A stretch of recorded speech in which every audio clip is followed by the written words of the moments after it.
Welcome to the Passenger Seat Parlay. I am your host, Valkyrie Rain, and I'm back with the Dundada, Lil Rob. How y'all doing? Boy, now, I feel like we got to recap. Yeah, it's been a year. It's been a year. I think it's hilarious how we said we recorded January of 2025, and we were already talking about how ghetto it was going to be. Yes. Baby. My God. Our president.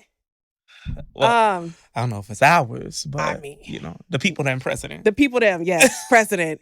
So ghetto. What we thought would happen, I think we were not ready for what kind of fucking year that was going to be. I feel like we already knew. Low key, but because we always know, because this isn't new to us. Right. Like this has happened historically. Yeah. They're surprised. They're like, oh my God, this man is doing exactly what he said he would. It's the right. It's the boldness and the quickness of how things went out. Yeah. It was like each month felt like a year. Yes. I'm so emotionally exhausted. Yes. Apart from like what I was going through in 2025 personally, and then externally to the world, I was just like, and we still, and Earth is still ghetto right now. And I'm telling you, this chapter of the textbook will be so long. I'm tired of being a primary source. Right. I'm so tired. It's definitely giving end of times. And if you're listening now, my mom always used to say, like, she would always say, Vava, Tanyo Fini, like, we're at the end of the times.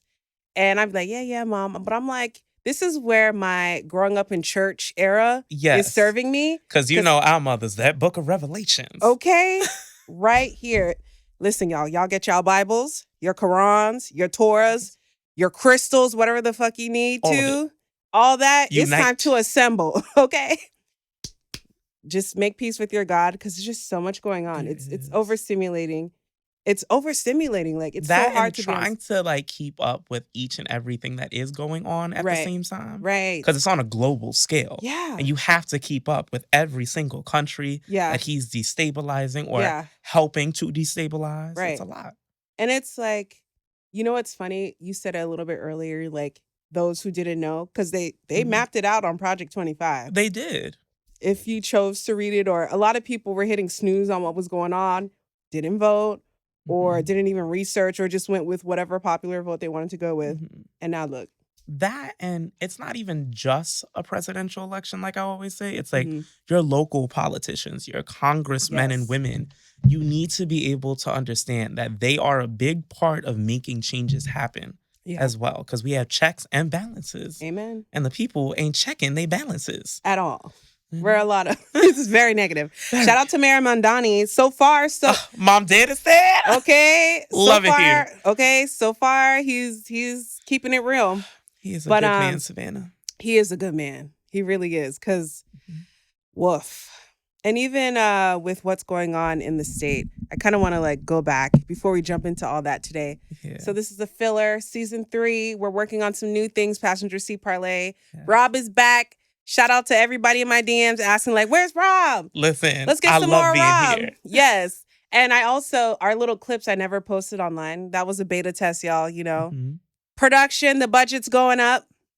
So it's like, okay, I already knew you were going to be fabulous on camera. So it's like, okay, now we're checking out the vibes, see what we're going to do. Yes. Low key, high key, Rob needs his own chair, y'all. Like I keep saying it. Listen, me in a purple chair. That's has been my dream. Always, that's it. It might happen. Right? Because what they try to replace Monday with Sherry. I thought she got canceled, but then I'm still seeing content. So I'm like, did they take that back? So let me explain. Please. She is canceled. She's not getting renewed for a new season. So she'll finish out her season. Oh, they said that in mid-season? Yes. Woof. Because in the world of television, of course, you get to know usually by like February if you're going to be renewed for the September season. Right. So she already knows she's not going to be there. It's like a school year almost. Like, damn, she's not going to the next grade. Damn. Yeah. Wow. Evicted out of the seat. Well, she was boring. Well, and then you have Jennifer Hudson. Did they cancel her too? They canceled her too. They didn't. I thought she got canceled. She is still on because of that spirit tunnel. That's the only spirit it got. Right. Because her reading skills kill me every time. She will look at the teleprompter every time. So a little birdie told me. And then talk over her guests. Yeah. And she doesn't listen to what they're saying. Yeah. because she repeats the same question. And she always sounds like a slave. Now, what you say now? I'm not going to do that. That's just a Chicago accent. She's like, well, you know it. I'm like, Jennifer, you can sing, baby. Yes, but every time. The one with Eddie Murphy kills me. Right. With her she just Kiki? kept asking him about a wedding that he did not attend. Right. And he repeats again and again, I did not attend my child's wedding. Damn. And she keeps going, so at the wedding, did you sing? Did you sing, Eddie? Because I know you sing. You party all the time now. Yes, sir. Like, so true. They need a platform, Keke Palmer. Yes. Keke Palmer's podcast, A1. Top tier. I literally email Keke Palmer, Key TV. Hi, Sharon. I email them every week because where I work now outside of this bubble is right there where they film The View, Mike and Kelly, like the Kelly Clarkson show. Literally, I see celebrities outside my office every day. And I say, God, are you putting me in position to walk out and get, I'm sure is. In summer, on my lunch break, I'm going out and doing street interviews. Like, what's good? Yes. I'm like, I already told my boss. I was like, listen, I'm going to be out of here the day I get discovered. I'm going to give y'all my two little weeks, but I'm outside. Listen, I've been saying that for years. Let someone discover me. Please no. Yeah. FTK. I'm out of here. FTK? What's that? F them kids. Fuck them kids. Just for that moment. You know, still love them dearly. The children are our future, but this future, if these are the children of our future, I am concerned, baby. That reading level is crazy. The crash outs, I had a working interview not show up. Like, no call, no show, like it's nothing. Yeah. And it's just like, it's been so hard for me to like hire good new employees and train them. Gen Z is the worst. Oh my God. No work ethic. Managing Gen Z has been the most difficult part of my life. Yeah. Because they don't understand basic professionalism. They don't show up to work sometimes. When they do, they look crazy. Yes. Because they come in a tight up skirt and a crop top. Right. In front of people's kids. Unkept, smoker lips. I'm like, what? Oh my God. I've had some of them smoking at the job in the bathroom. And I'm like, you can't do this at work. And they're like, I just have a lot of anxiety. And my therapist said I needed to regulate. So that's why I had to go roll up in the bathroom. And you know what? One of my takes in life is I feel like we need to make marijuana less accessible again. Really? Take it back to the corner guys. Because it's like every single block, especially in Brooklyn. Yes. Like every other block has a head shop. Like, See, I just need a balance. Because they have so many and we don't have enough delis. And if people are smoking, they need to eat. So they need to collaborate together. But it's like the weed is so strong, though. It'd be like 26, 7, 8% THC. Remember when like the good old stuff used to be like 10%? You get a little buzz and you're happy. And Listen, but yesterday's price is not today's price. The things are getting better, at least in that department. Yeah, I'm just like, people are just too sedated now. Everyone's popping gummies at party. Maybe I just never noticed it before. Oh, no. But it's like people have just been high all the time. I'm like, bro. But girl. The other community, they've been doing other things as well for years. For years. Wall Street in the 80s, those kind of parties. There was more snow than the skis. More snow than the skis. I love him. Alrighty, guys. So we're going to get into a few different things today. So it'll be a very chill episode, very catching up. Yes. And this is like, I guess, our ways to deregulate. We're going to go over some random topics. We have the Wicked Bucket. Shout out to Wicked for Good. I think this week or next weekend we find out if they get the Oscar. That's a few things I want to talk about too. Because I'm like, they need to stop playing with our people to him. They do. Michael B. Jordan, give that man his Oscar. Yes. Sinners was everything. Because I want us to win roles that don't have to do with slavery. Yeah. Or pain. Or struggle. Yes. Yeah. Because we do fun things. We do. And sometimes we want to live in fantasy worlds as well. I miss the Black rom-com era. Yes. From the early 2000s. Because I'm like, I just want to see us love and just have a good day sometimes. Yeah. It's not always pain and struggle or a drug dealer or some shit like that. That's why I loved Wicked, because it was like a fantastical world. We can escape for a moment. Because, we could do and Alphaba being Black, perfect casting. Yes. Even before the original run with Idina Menzel, I always regulated with the outcasts of persona because that's just always been me. But the fact that they casted her as a Black woman, I was like, perfect. Yeah. The equivalence of the green skin, black skin, because there's same some thing. fictional characters, I don't know about you, but I just feel like they Black. For example, everyone in the Goofy movie. Thank you! That's a black movie. It is. That's a black movie. Come on, that's a black song. That's Tevin Campbell. It is. And even Hercules, the Muses, first of all, early 2000s, late 90s, was Disney black. Was blackity black. We had gospel in a Disney movie. I thought it was the Clark sisters. I was ready. Yeah. Yeah, because it's like black people have been so influential in the culture. Even Lion King, black movie. Yes. They're animals, but it's black people. You know what my favorite thing about The Lion King is too? The villain, Scar, has a British accent. Right? Which is so accurate because we know the British colonized Africa. Oh! So that's always been my thing since I was a kid. I didn't even put 2 and 2 together. Every time I see a British villain, I'm like, yes, because of colonization. But you know what I didn't like about Lion King 2? When they try to make, you are not one of us. That was some colorism. Yes. That's that light-skinned lion against the dark skin. Was dark skin. Dark skin. And they were all light skin, you see. Right. I thought they tried to say that Scar was his daddy or whatever. Sometimes I feel like that, but then they skip the storyline over. Yeah. I'm like, that's some colorism. Yes. But then their baby is like, he's not even Coco Moco. I think that's the Lion Pride. I forget. Yes, the third generation. Yeah. Yes. Oh my gosh. But there's so many things. That's a black movie. Who else is black? Skeeter from Doug. Skeeter for sure. Skeeter was black. I'm trying to think. Patty Mayonnaise, I feel like, was just light skinned. I feel like she was kind of like, she was like Creole. She was like Latino or something. You think Creole? I was thinking like Dominican, like some type of Puerto Rican, Dominican, Brazilian. Because the way she used to get up on people, like on their ass like that, yes, like you couldn't tell Patty Mayonnaise what to do. But I'm like, your last name is Mayonnaise, so that's why I was like, yeah, maybe she's Patty Mayonessa. Okay, Mayonessa, I like that. Okay, oh my God, you're so funny. So yeah, so I figured today we would just I think we should just go through topics. Yeah. I was gonna do the whole grief story thing, but I'm not into it. Grief is a Mother segment coming soon. I just don't know when I'm gonna talk about it yet. Listen, you're gonna talk. I'm gonna talk. Listen. And I have my coffee. That's it. Listen, I have 3 more years before I'm gonna claim that I'm from Brooklyn. Cause it's just the way my taxes have been rocking me. It's crazy. Yo. Living in New York is so expensive. Right. So expensive. And then when you make money, and then when you get married, I went up a whole freaking tax bracket now. Oh, wait. Let's sit in that for a second. Because you're married now. I'm married, everyone. I'm a married lady. I am. Bling, bling, bling. That's my single hand. But yeah, let me show the whole set. I'm gonna zoom in on my shit, but not too much. And you leveled up a different tax bracket. You said that so casually. Yeah. But I need the people to know. But it's like, damn, now I really have to pour more into my actual business so that way I can have some damn write-offs. Because what the fuck? Or have some kids. But the way outside looking. Oh, yes. Oh my God. I'm like, can we write off our cat? I wish. Because that would be beautiful. I think people do if they're like a service animal or something like that.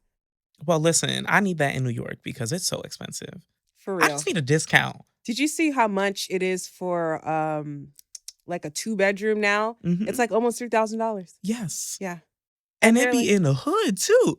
Like you want me to pay almost $4,000 to live across the street from pink houses.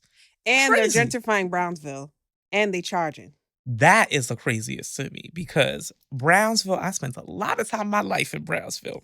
Because my mom used to send us over there when we acted up. Because I had an uncle who lived in Brownsville. Oh, God. Some folks, they send their kids down south. That's hilarious. My mom sent us to the hood. That's the punishment. And my God, summertime in Brownsville was very different. Very. Couldn't be by the windows. Oh, shit. Oh, no. Because they was always shooting out there. But the food was great. Sean always tells me that, too. He grew up in, like, Clinton Hill. Mm-hmm. Back in the day. He's well, it was very different. He was like, yeah, there used to be gunshots. And it's hard for me to I can never say that word. Mm-hmm. It's hard for me to put 2 and 2 together. Yeah. Because I'm like, okay, I walk there now and I just see freaking Trader Joe bags and like soccer moms and nannies with the things. Yeah, Crown Heights. I love Crown Heights. And Utica back in the day used to be different. So now when I'm on the train and I see these white people getting off on Utica, I be confused. Yeah, I'm like, I'm getting off Grand on Island Plaza Nostrand. was their last stop. So, you know. Oh, you're right. That was always their last stop. So now I feel like, I'm waiting for my seat. I'm trying to go to Utica. And they don't get up. Yeah. They going past Utica. And that's not even my kingdom. Because that's a different world. Yeah. Even when I go down, I'm still, it's kind of a little rough here. But it's comfortable rough. Yeah. Because I'm like, okay. because I earlier last 2 weekends ago, I went my walk up Eastern Parkway to go to the Green Market, and I was like, okay, it's kind of cold, but I was just like, where the people then? I was like, wait a second, I'm feeling very alone right now. But I was like, okay, Val, let me not think 2 and 2, because I know our people, when it's cold, we are inside the house. Yes. Winter, we inside. We not so going I'm going to reevaluate in the summer, because I was like, this is Eastern Parkway, right? Yeah. I'm like, where's it? But then it's like, I haven't been hearing the Caribbean music anymore. I'm like, no, because a lot of us have been pushed out. I'm so sad. So we're losing that little bit of the culture. But I will say, every September, Labor Day, we go all out. And I'm scared this year because I feel like ICE is going to try to pull up on the Parkway. But we always have the wonderful protection of one group, which is the Haitians, because Haitians don't play. Child, January 1st, 1804. Child, that's what I said. Business. And I'm glad they kind of pushed that TPS, because I'm like, okay, you see how it's getting violent now? Let them come for the Haitians. Oh, the Haitians ain't gonna fight back. It's going to be a problem. And I feel like that's when they're going to try, knock on wood, more physical force, and people are going to get hurt, because it's like, damn. It makes me feel sad, especially for my people, because it's like, damn. Everybody, I mean, granted, my parents came here, they went through the due processes and stuff like that. But not everybody has the chance to do so. And right now, it's like, it's horrible in Haiti. Yeah. America has had a big hand for decades in destabilizing Haiti's government. Literally. The one Haitian president that was there recently making real changes got assassinated by American troops. Yes, and they've been doing this for centuries, destabilizing the whole Caribbean, but especially Haiti. Yep, fake orphanages, Clinton's, all of a sudden, and Epstein files. All these orphanages in Haiti. Where them kids at? Them kids grown now. Yeah. They're our age. Why don't I ever see stories of, oh yeah, when I was adopted by my American star? You never see that. No. Ever. Because like they weren't adopted. All these children missing, Epstein files. All these children missing, this whole war. Like there's so much going on right now. This could be like 4 episodes. Right. Because it's like, it's very age of Aquarius. They said, when did that happen? Like 2 years ago? I think. Yeah. Which we know, like everyone's going to see the world for what it is. And then it's like, now that you see it, it's almost like you don't want to believe it. But it's like all these satanic cultures. And then you go, have you seen those like old Oprah clips of her interviewing people from the past who said they're in a cult and stuff like that? And we were all, it was right there in everybody's face. And I'm like, nobody but the thing is, this has been around forever. Yeah. And especially in regards to like the Epstein stuff. I'm not shocked because a lot of them happen to be white. Yeah. And we know that within their culture, even their beauty standards are often geared towards looking so infantile and young. Yeah. Because our community, we don't have that. Yeah. We want our women to look grown and sexy. Yeah. But for them, it's always hidden in there, this level of pedophilia, basically, that has been within their community and never really spoken about. We speak about it and speak out against it. I never thought about it in that type of lens. I just always figure like, oh, because of our genetics, they're age quicker than we do, naturally. So it's like they would make certain things to make sure, keep the youth, the vanity. Yeah. But I also find it strange, all the children are missing, and how even trying to get an organ off the donors list is very difficult. Yeah. But I'm like, yet obviously these people with money, you guys are getting those fresh organs. These people up to like 99, 100. And genetically, like, who are the longest living people? Like a lot of people in the Asian community, Indian community, African community. And usually these are people living in rural country where they're not exposed to certain things. You know what I'm saying? And it's just like, it's a whole bunch of like chocolate bleu stuff, but it's also like, now all of my mother's sayings and teachings, I'll be like, oh yeah, mom. And I'm like, oh snap. There was some truth to this. Yeah, no, our mothers, they be knowing. And I'm just like, wow, this is really the ghetto. It is. It's crazy. A white refrigerator. Yeah. Every okay, ghetto. With the rust on the side. Yeah. Okay, so we're going to pick the first topic out of the wicked. Yes, let's get into the ting. Yes. Oh, yes. My executive producer / husband crumpled it up for us. He hooked this up. If you had to roast your friend for 5 minutes straight, What would you say first? Oh, damn. Now we starting off with violence. Damn, I kind of like it now. I'm like, okay. I don't know how I would roast you. I don't know. I guess roast me. Go ahead. I got a thick skin. I think the only thing I always find funny is you can speak for a long time. Yes. And we have to track the storyline because you have the A, B, and C plot line. Oh, yeah. And we have to go back and forth constantly. Oh, yeah. So that kills me every time because if you meet a new person, they don't know this yet. Yeah. But we do. Yeah. So like me and your husband, especially, we track when you are speaking. You guys are teachers too. We are. So like our brain is on. But that would really be the roast, is like how you tell your stories. ADHD to the T. It is the ADHD, but I love it though. Appreciate you. Yes. I think it's hilarious because when Sean and I have episodes, he wants to plan things so perfectly. I'm like, babe. You can't. I'm like, babe, I am not. So 1, 2, 3, 4, 5. I got to go to Z and circle back to 3. But at the end, it ties together. You need him to reel you back in. Yeah. Sometimes. So it's a good balance. Yeah, for sure. You're an Aquarian too. Yeah, I love Aquarians. We are, yeah. We're both fixed signs and stubborn in our own ways. Mm-hmm. My mom raised me as she's an Aquarian too. Let's see. Yeah, that's hilarious. Okay, so how would I roast Rob? I mean, what's there to say about Rob? It's hard when I actually like my friends. Right. I mean, I like everybody. I will say it's not even a roast. I would say Rob always has... This is a compliment. I don't know. I can't roast. We both have compliments. Oh, snap. Not you beeping, though. Hold on. How we put on silent? Sorry, Josh. Dang. Let me... Hold on. Okay. So I would say definitely... I could only give you compliments. I would say Rob always has like some type of cute ass saying or phrase, catch of the phrase. And you're just a je ne sais quoi. You're a vibe. I don't know. Thank you. Yeah. I think that's hilarious. I can't really roast Our roast anybody. is so friendly. So friendly. Right. Like, if I could roast, no. Yeah. Usually I can roast. I can roast my employers really good. Oh, yes. I'm really good at impersonating people. All right. I'm going to do a new one. Okay. What do we got? Oh, my God, babe. Hey, you like this really... thing tie up? Okay. You really come to it up. Okay. What's a personality trait that people think is attractive but actually isn't? What's a personality trait that people think is attractive but isn't? Those people will always say I'm real, but they're really just being rude.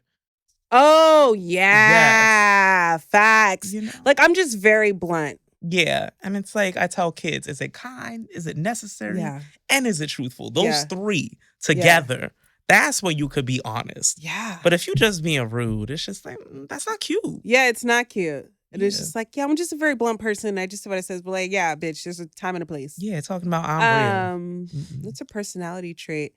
Mine, I would say, are people who think they're too stush for certain things. Yes. Like you're too bougetto for certain things. Well, bougetto. Yeah. You're too bougie for certain things. Or like people, like for instance, I think of the type of girls who are like very much so Instagram thirsty, or like everything that they portray in their lives on their Instagram is just to like this fake facade of a lifestyle. Aesthetic.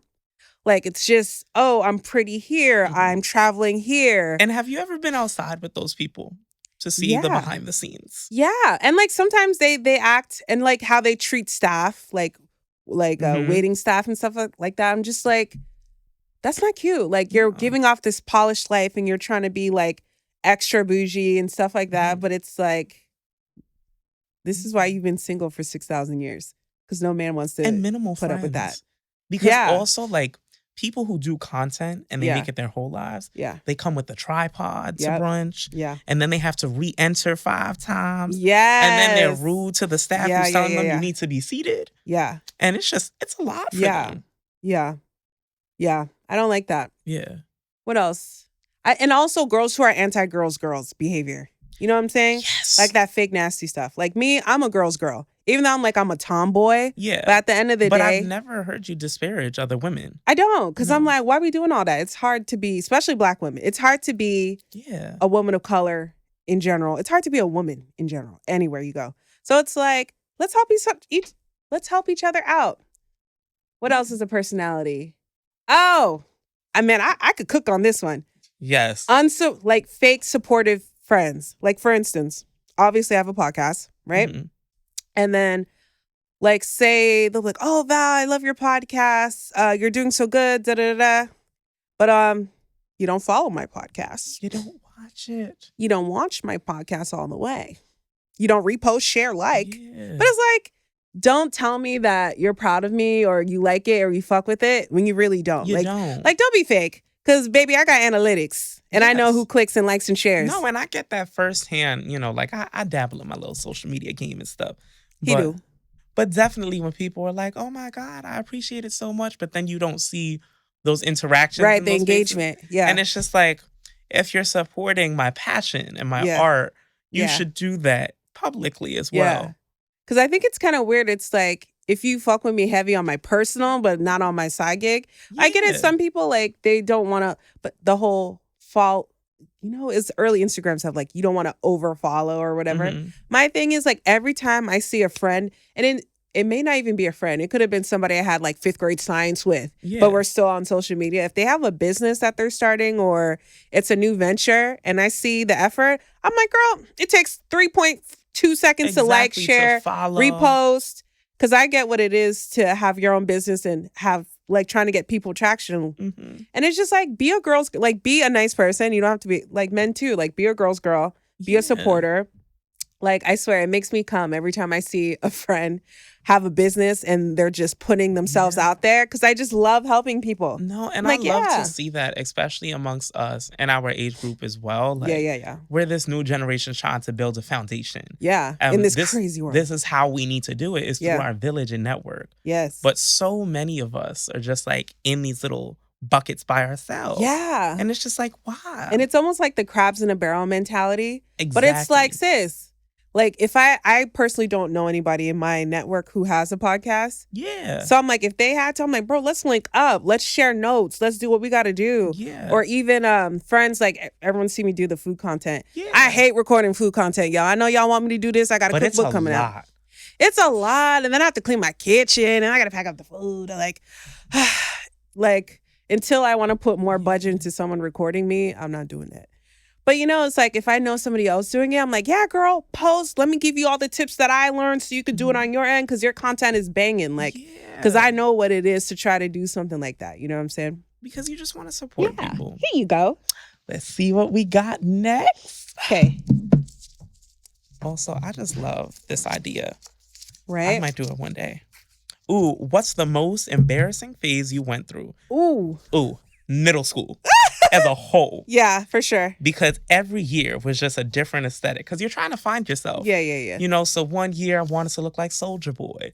The next year I wanted to look like Fallout Boy. Okay. It was just all the boys. The emos. All the boys. Okay. Oh, facts. But definitely the emo stage was the most embarrassing. Yeah. Because back then, there wasn't a lot of representation of us in that scene. Oh, facts. So we had to, fry our hair, dye it, and lay it to the side. Mm-hmm. And I didn't end up looking like most of the emo kids. Instead, it was giving like Easter Sunday. I'm dead. Bumping the ends. It just wasn't giving what it was supposed to do. Still love the music. Yeah. Because till this day, I love it. What was your band? What was your My Chemical Romance. Yeah. But also Good Charlotte. Oh, yeah. Very early 2000s. Lifestyles of the Rich and the Famous. Yes. It was amazing. So, like, now when I see, like, young kids do that and you could still have your own aesthetic is beautiful. Because now they have, like, colorful braids and listening to Willow Smith. And I'm like, I wish I had that. Right? The youth. They don't understand how good they got it. But it was embarrassing. Oh, my God. Embarrassing. Oh my God. I'm trying to think. I go through phases. I feel like I go through more phases now as an adult than I did as a kid. Definitely middle school was rough. Yeah. I want to say middle school was, I think, because 6th grade, I pissed my mom off one time because she was doing my hair in barrettes. Mm-hmm. And I was like, Mom, I don't want to be in BB anymore. Because it's also... Yeah, because you were 6th grade. You don't want barrettes in your hair in 6th grade. Yeah, and I'm also Haitian. So my mom's like, this is how you do your hair. She's like, fine. If you don't want me to do your hair yourself. And Aquarian, stubborn, I didn't know how to do my hair. I didn't know how to comb. I don't know what fucking grease. I know how to grease hair because I would grease hers, but like, I didn't know how to like get my hair to stay down and it had poofy like 4C hair. So I'm like, ah. So just like 7th grade, and I went through puberty 7th grade. So I remember me and my little brother got matching Jinko gray hoodie jackets. It must have been like a 2-for-1 sale. So me and him were like twins. Yeah. And I would wear my gray hoodie Jinko jacket every fucking day in 7th grade. Oh my God, you in South Florida. When it was hot, why was I wearing a hoodie? I looked like James Brown on stage. It was so bad. Yes. With my crescent curl and sweat. Middle school is not for the weak, man. No. I get it now. While there needs to be a middle school, like put all these fucking pubescent children in one stage. Yeah, and I already had like titties because like I was overweight, but now the titties were titty and like they're starting to develop and stuff. It was just bad. Always had my glasses. Trying to be American. Woo, it was rough. That was an embarrassing era for sure. And by the way, I'm going to need clips of that emo era to add to this episode. Oh, best believe. Some of it lasted into like bits of high school and college. So I will send those pictures. Oh my God, yes. I feel like I'm in an emo era now too. I wanted to dye my hair Boma blue, but I didn't have time to. So I was like, let me not. I do have a Boma wig. Bought some blue hair. Oh, this is cute. If you could restart life at 18 with your current knowledge, what would you do differently? Damn. Well, I wouldn't have held myself back in fear of not being there for my mom because I was always worried she was always sickly growing up. So I was always worried about being too far away and I would have went off to college. Actually, I wanted to go up to college up here, New York. The thing was always like New York school, And I would have majored in PR and sales because that's what I know I'm really good at. Yeah. That, and I would have definitely changed the way I ate. I wouldn't be eating McChickens and fucking oatmeal pies and stuff like that. Because now I know I have PCOS. I would have had a more I would have started my healthier lifestyle sooner. And it would have been called Valflix, period. That's it. Okay, Valflix. But no. But then I'm like, damn, I'd have to still keep in mind that I want to find Sean. So I would have to make sure we fall in love. And okay, let me find my way back to you. I'm gonna have some fun though. But I'm gonna find my husband and marry him again. Yes. Yeah. What about you? I feel similar with the college thing because I didn't go away for college. I went to Brooklyn College because I wanted to be smart financially and you know make sure I was there. Shout out to Brooklyn College too. That's my college too. Brooklyn College was amazing, but when I was a senior, I did end up applying to Howard, and I was able to get in. However, Rob, you at Howard? The funds were not funding for Howard. They were not given the type of scholarships that I was going to get in New York. Gotcha. So it was like either I get this free ride completely at Brooklyn College with scholarships or struggle at Howard. Ooh, and I made the decision to go to Brooklyn College. That would have been a fun struggle though. It would have been. But, even till today, I still go down to DC, visit Howard, went not too long ago. But that is a place where I think I would have flourished even more being amongst like-minded people, you know? And everybody knows, HBCU always, whether it be Howard, Bowie State. What's your favorite HBCU? I would still say Howard. Bowie State is second. And Prairie View, I always wanted to go to. I've never been. What? I never heard of that in Texas. Texas, okay. Because I did want to go super far away when I was a kid, to explore the world. Yeah. Because you think Texas was so far when you're in high school. But Howard is still a place that brings me so much joy. Yeah. Because when I do visit, we want to go to DC. Yes, we do. I've never been to DC before. And it's such a Black space. It's Chocolate City. That's what I hear. I'm like, but I think of our president. I'm like, oh, I'm not trying to go over there. But that's not DC. That is the White House. Okay. DC is for us, by us. We're going to get some mamba sauce on our chicken. We going to be outside listening to go-go music. It's for us, by us. So I do sometimes regret not going to Howard, but still enjoying the fact that I still trooped it out there on a megabus on stop as you to go and visit. But I got my education here. Yeah, we're going out this summer. We gotta go to DC. We'll plan it.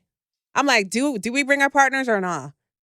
I'm gonna bring my man. I got to. Wait, did I pick last time? I did. Yes. Here you go. Let me pick one. Oh, yes. See, I like how well this is folded up too. This is the teacher in me. I'm just like, wow, this is so well I'm done. glad. Ooh, are people becoming more depressed because of social media? What's your take? Yes, absolutely. Like, if I'm having a shitty ass fucking day and I put on my Instagram, like, and I have different Instagrams, my business one, my personal, and like something that's strictly fitness, health orientated for my nutrition and stuff like that. I'm like, damn, instantly on all three, I'll see some crazy shit on the news. I'm like, no, change my algorithm to funny cat videos. Yeah. It's like back to back. Then you go on TikTok, back to back. And then it's like each thing triggers you. And then, you know, our phones know who you are. Yes. So my phone knows I'm a Black woman living in New York. So it's like I have targeted ads and all types of shit. Yeah. It's crazy. You can never, it's like I can't find peace online, only YouTube, because I have to search what I'm looking for. Yes. So that's why I usually quiet that off. And I never have my notifications on at all. So when y'all DM me, it takes a while because I'm too ADHD. I can't have ding, ding, ding, ding every day. Like, no. See, I go in, I say, oh, what's going on? on. Oh, you do? God bless like you. to stay informed. Oh, I can't. That's my thing. I like to stay informed about what's happening in the world, but at the same time, it can be really depressing. Yeah. Seeing the constant updates of all the bad things that are happening. Yeah. So I have to balance it out sometimes by searching positive and happy things, especially on YouTube. Yeah. Because I need a funny video sometimes. Right. It's like a palate cleanser. Yeah. Because the world it's real serious. And now AI is taking over the funny video things. Crazy. Yeah. This AI. And it's getting our older people too, because they believe it. Oh, yeah. I have all of my mom's devices, and I feel like I'm talking about my mom a lot. But you should. Healing. I should. But I was on, I guess I have all her emails connected on my laptop, and I went to put on YouTube to listen to lo-fi music, but I was like, oh, I'm on her account. Yeah. I was like, let me see what mom used to watch. She used to love them little African novelas. And then she would get all the little conspiracy, especially like foreign people. Yeah. Like they'll know, like they'll say, oh, this in Haiti is going on, da, da, da, da. Or like, oh, take this medication, it's gonna help with this. But we know it's fake. But they believe it. Especially on Facebook and WhatsApp for the what? WhatsApp? Shh. Hey. Or what's killing me now is they'll post AI photos of themselves on Facebook, a lot of the older ladies. Yeah. And then they take the compliments. They're like, oh, why, thank you, baby. Yeah. And it's like, ma'am, that is not you. Okay. You look nothing like that. With that powder white face. You know, they love a white face. I'm just like, we don't look like that. Stop that. Right? Oh my gosh. Remember the conspiracy videos about Jay-Z and Beyonce being the devil worshippers and stuff like that? Well, child, nowadays, I don't know, because the Epstein files is real, and I don't know. But you don't say nada. I love me some Beyonce. Bayhive, please no. I know. Don't ever come for Rob, because Rob loves Beyonce.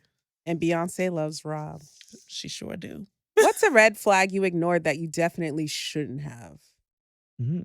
Damn, what's a red flag you ignored?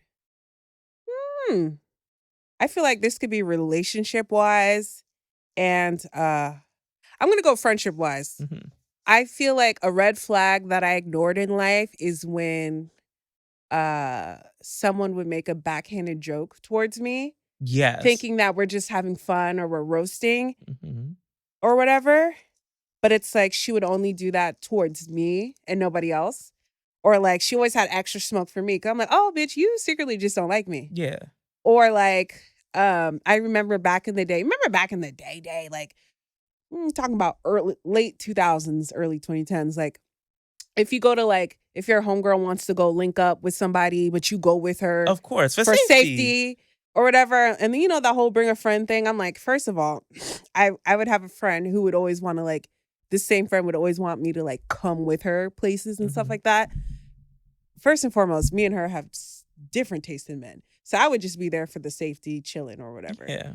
And then like, if there was like two guys, she would try to make me feel like I'm the duff and like put the ugly one on me. I'm like, ew, like, do these guys have AIDS? Like, I don't even like, that sounded so racist. I'm like, I don't care. This is how I thought in my head. I was a different person when I was younger. I was like, ew. Yeah. I'm like, I would never date any guys like this. And like, they sound stupid and sound like they didn't even finish college or high school. And like, she would always try to like, oh, well, you know, I'm talking to so-and-so because, you know, he's into me, da-da-da-da, but you could be with someone just like, ew, like I would never. And then and every single time she would like walk off, the cuter one or the guy she was talking to would try to holler at me. Because And one thing about you, you've always been that girl. Period. Always. Tell the people in the back. Okay. 300 pounds, hypertension. I was still stealing bitches, man. But that was a different life. I'm married now. Listen, he expands. You were just hotter and hotter. That's it. Yeah. And I'm just like, damn. Not only do you think I'm the duff out of this duo, you are always trying to like throw shady. And it took like a friend who, like an outside friend, said, hey, you ever notice that? And it just kind of popped in my head because it would always be like, oh, you guys are sisters. We're sisters. Because that's kind of like how we were on like a team together. And like, it was always like, oh, big sister, little sister vibe type shit in my eyes. Because I'm like, of course. And also, I did not grow up with women. I grew up with all men. Brothers. So it's like, it is, for me, I would take things at face value. And then I'm like, oh, shit. Or like if we're just playing around, like, your brothers, your boys, we'll ride on each other real quick and keep it moving. Yeah. But I'm like, damn. But with her, it was deep. That was a red flag. And then like moving forward, whenever we would fall out, like she would be like, oh, you dirty Haitian, da da da da da. That's what you lose. And then I'm just like, whoa, oh, this bitch really don't like me like because that. That's bro. Deep seated. It's like, bitch, you always gotta be towards the Haitians, especially in Florida. That's the number one insult for no reason. Like, why? And first of all, baby, I met a real dirty Haitian before in real life. Like, oh my God. I hope this bitch sees this. I'm sorry, bitch. But I went to her, and this girl used to pick on me back in middle school. It's so weird after you graduate high school, and I call them like the leftover friends, like people who don't go off to college or whatever, the leftover homies or whatever, all of a sudden they want to hang out with you and shit.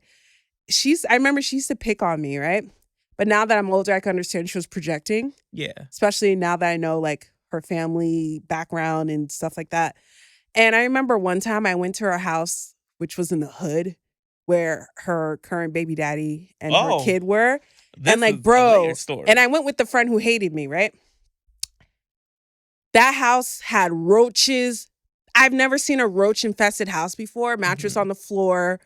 It was like textbook ghetto hood shit. But I had never scrubbed so hard when I got back home. I was like, wow, she's living like this? There was no electricity. It was poverty. It was so bad. I was like, okay. And as a Haitian American, I've never understood why people would call Haitians dirty or something like that. Because I'm like, if you go to a Haitian home, you know how clean that place is. Yeah, Caribbean clean. Like, Caribbean clean is different from regular clean. Exactly. And I'm just like, I've never seen Haitians live a certain way before. And that was the first time. Granted, her partner was American. No shade, no tea. But I was like, that was the first time I ever seen a Haitian household look arrayed like that. I was like, oh, shit. Yeah. I don't know why I went off topic. That's that shit you was talking about earlier. Because I don't even know how we got here. No, I just started talking shit at this point. We were talking about red flags, and that is a red flag. It's a red flag when someone secretly hates you on the low. Yeah, because I've had a similar thing, especially like shifting into this like adulthood space, and you see friends you've had since childhood kind of shifting. Yeah, because you might go in different directions, and the red flag is that they don't want to grow with you. Yeah, they want to be stuck in that forever. Yeah, and it's just or secretly be competing with you. Like, what? And it's like, if we've grown up together, we know each other. Yeah. We're not competing. No. And also, you grow and you change. You're not going to be the same person you were at like 14. Yeah. In your 30s. Yeah. You're a different person. So, like, it's a red flag when they don't want to grow with you. Or that they never have, like, long-term friendships. Yes. Yeah. Because I'm like, why do you have no friends? Right. Because I'm like, who don't have nobody? Yeah. Like, people whose friends switch out via the season, red flag to me. All my friends I've been friends with like for decades. Literally. Yeah. Like you're my newest friend, and that says a lot. Yeah, facts. We've been friends for like 2-3 years. Yeah, like 3 years. Yeah. Because I'm just like, it's like I used to want to have like the big friend group and stuff like that. I'm like, oh, that's too complicated. No. Let me get some water signs and some earth signs. You know, I'm a Taurus. That's I'm loyal. why my group is small. It's like living single. Yeah. That's what I live out. Yes. Because it's like, there's nothing better when you could just go link up with friends that you know there's going to be zero problems. Yes. No drama.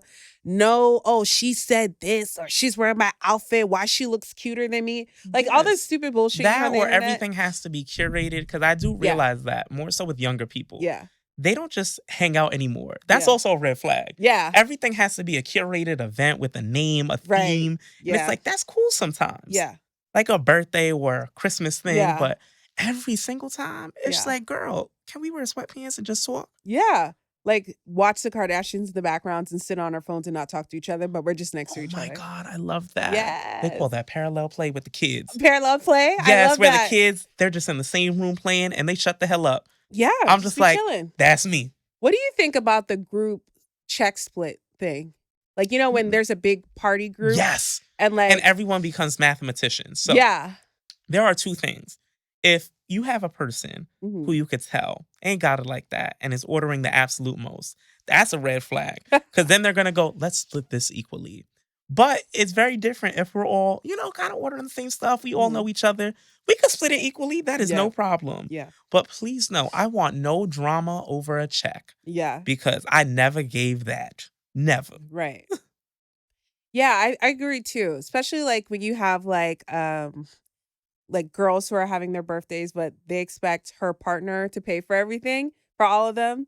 I feel like if there's a discussion at hand, like, oh, it's my girl's birthday, I'm gonna treat her and her friends. Yeah. I'd be like, y'all need to sidebar that. Be like, because if my husband doesn't like all of my friends, I'm not gonna make him pay for their because to be honest, some of our spouses might not like every single one of our friends. Yeah. To do all that. But it's also like, don't be ordering the most and expecting us to feed you and your take-home plates. And you got 4 take-home plates. Like, why? Exactly. Such it's like, stay in your budget. Yeah. That's advice for life in general. Stay in your budget. Which is also why I don't have a big group of friends, because we don't have these problems either. Exactly. Me and my same homegirls. Okay. We good. We in the same. I got half a stomach anyway. Right. Like, okay, I didn't even order all that. I eat off the appetizer. Let's see. Ooh, I accidentally grabbed 2. Let me throw that back. Okay. Oh, this one real twist up. Let's see. Did I get 2 or 3 in here? Okay. Ooh, what's the messiest situation you've ever witnessed between friends? Ooh. Ooh, yes. I don't know if I want to answer that. Girl, let me take a sip of my drink, because this is... Sip on that, I need friend. to know. What happened? The messiest? What if I was involved? I was kind of... I don't know. I feel like I'd be the low-key messy friend. I don't do a lot, though. I'd be very... I know I'm not that messy. Between friends? I mean... I have a story. Yeah, go ahead. A quick one, though, because I can't tell all the details. Right. A friend ain't know her man was dipping and doing it outside with everybody, but all of her friends knew. Oh, that's horrible. Yeah, and everybody was men, but that was the plot. See, and this is why I want to talk to you on the low. These DL men, all right? But that was their business, so I just stood out of it. I ain't friends with those folks no more because I don't like drama in my community. However, to watch that was one of the best reality shows for me because there were signs all the time. I'm like, he don't like you, girl. Oh, please. He like his homeboys. Why does that look like, though? Because, it was just always him hanging out with his homeboys. Yeah. It was more than I want to play video games. And then he'd bring her around and be with her. And it looks like they don't like each other. In front of the other people's face? Yeah. Oh, that's embarrassing. But with his homeboys, my God, he looks so happy. Oh, it's my like gosh. he went to Disney World. Oh, yeah. Mm-hmm. Damn, that's embarrassing. Yeah. Damn. That's fucked up. And everybody knew? I feel like everyone knew. It was like an open secret sometimes. Like, damn, whoever knew and who was in her face, y'all did her wrong. Because y'all ain't her friend. Because I would throw the hints and be like, girl, it's one thing to see it.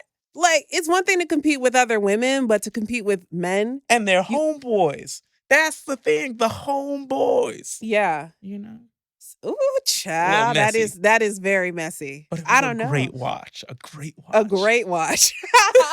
I couldn't, man, I don't know, man. That sucks. What's the messiest thing I've seen between friends? Honestly, how my friend group is, we're not really messy like that. Yeah. We're all pretty much the same. I think my friends we've seen each other go through messy situations individually. Yeah. I would say, like, I myself, I've been in messy stuff, but I'm not going to incriminate myself, my past self, per se. Exactly. So, we all have a little messy. A little bit. I'm going to answer this box because I only got like 3 friends left. I'm not trying to ruin anything. And they're all really great. Aren't they? Really great. They're all earth signs. Oh my gosh. We gotta get one of them on here. Oh, I know. Because, you know, one of them, she has a beautiful voice. Oh, she does. Yes. Oh my gosh. Damn, babe. How you see my husband? He was singing a song while he was doing this. Talk about some master gonna pay me later. Oh so my God. I could tell he was like half assing it. He's so funny. What movie is that from with Queen Latifah? I know exactly what he was referring to. Yes. Master's gonna pay me tomorrow. Oh wait, is Master gonna sell me tomorrow? That's exactly it. Yes. It's what is it? That used to be my favorite with Eugene Levy. Yes. And the white woman. Oh my God, what was it? Queen Latifah. I can't remember. I'm telling you, we would film Black Jeopardy right now. I know. Bringing down the house. Bringing down the house. Yes. Master's gonna sell me tomorrow. That was it. Stop it. Oh wait, you were supposed to answer this. It wasn't me. I forgot. I just pulled it. We just go back and forth. Yeah. What's the most ridiculous thing someone has ever argued with you about? What's the most ridiculous thing? I could just think of recent. My mom's will. That's just what's recent top of my head. The most ridiculous thing. Other than on some he said, she said shit. I think of stuff like me and my husband argue about. Which will be like who said, like, okay, what did we argue about last week?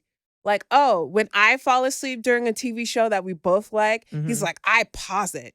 And then You're supposed to pause it. But that's not true. You continue the show, Val. I continued Bridgerton because that's my show. This is where you lose me. But he does. He doesn't do that for anime. If it's one of his animes that he really likes, this man will watch it through. And when I go back to watch it with him, act like he watching it for the first time. But I know he's not. But he'll act like it. See?